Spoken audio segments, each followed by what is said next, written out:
இந்த வீடியோ உங்களுக்கு பிடிச்சிருந்ததுன்னா லைக் பண்ணுங்கள். இதுவரைக்கும் அன்னை சமையல் சேனலை சப்ஸ்கிரைப் பண்ணலன்னா ரெட் கலர் சப்ஸ்கிரைப் பட்டனை கிளிக் பண்ணுங்கள். தேங்க்யூ. அன்பு நண்பர்களே, அனைவருக்கும் அன்னை சமையலின் அன்பான வணக்கங்கள்.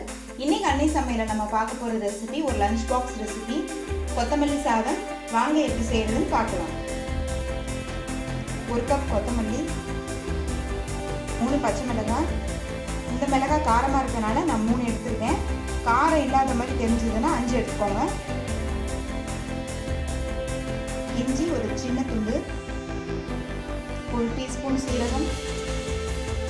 இப்போ இது எல்லாத்தையும் மிக்சியில் கொஞ்சமாக தண்ணி சேர்த்து நைஸாக அரைச்சி தனியாக எடுத்து வச்சுக்கோங்க. கடாயில் தேவையான அளவு நல்லெண்ணெய் ஊற்றி வச்சுக்கோங்க. முதல்ல 1/2 டீஸ்பூன் கடுகு,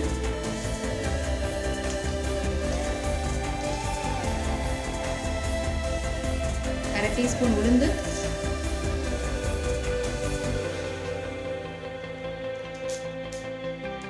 1/2 டீஸ்பூன் கடலைப்பருப்பு,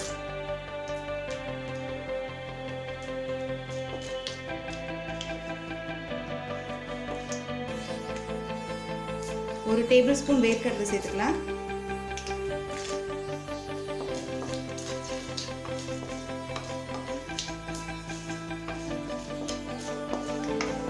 வேர்க்கடலை ஆப்ஷனல் தாங்க.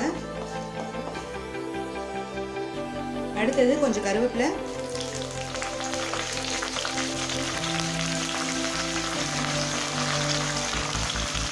ரெண்டு காஞ்ச மிளகாய்,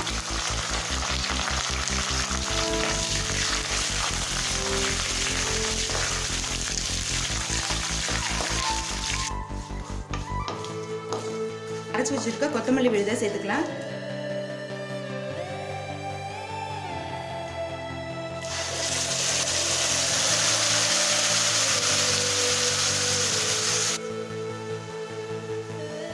தேவையான அளவு உப்பு சேர்த்துக்கோங்க.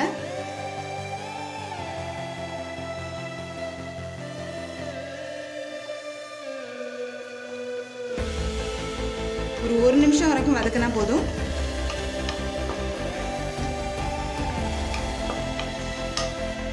ரொம்ப சுலபமாக செய்யக்கூடிய ஒரு ரெசிபிங்க அது.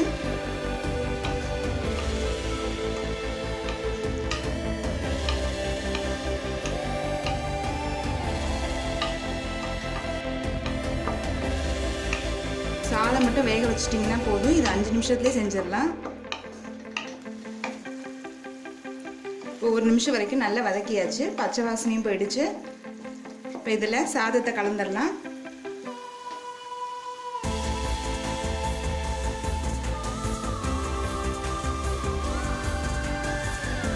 எவ்வளோ சாதம் போடணுமோ அது மட்டும் போடுங்க.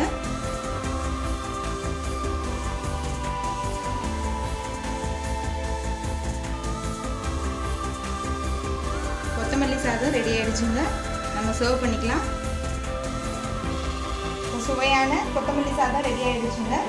ரெசிபியை ட்ரை பண்ணி பாருங்கள், கண்டிப்பாக உங்களுக்கே பிடிக்கும். ரெசிபி பிடிச்சிருந்ததுன்னா வீடியோவை லைக் பண்ணுங்கள், கமெண்ட் பண்ணுங்கள், ஷேர் பண்ணுங்கள். இது வரைக்கும் அன்னை சமையல் சேனலை சப்ஸ்கிரைப் பண்ணுறேன்னா சப்ஸ்கிரைப் பண்ணுங்கள். தேங்க்யூ.